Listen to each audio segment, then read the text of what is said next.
Jessica Schein. I am a senior manager at Accenture, and I have spent the last, just over 10 years serving as a consultant in various capacities. So I've done both traditional management consultant, I've done some IT strategy work, as well as a lot of systems implementations.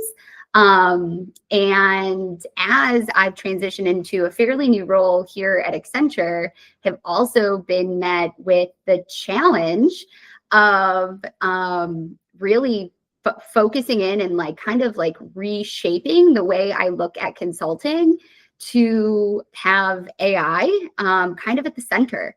So as I've, transitioned into this new role, it's not been a question of if I will use AI in my role, it will be how I use AI in my role as a consultant.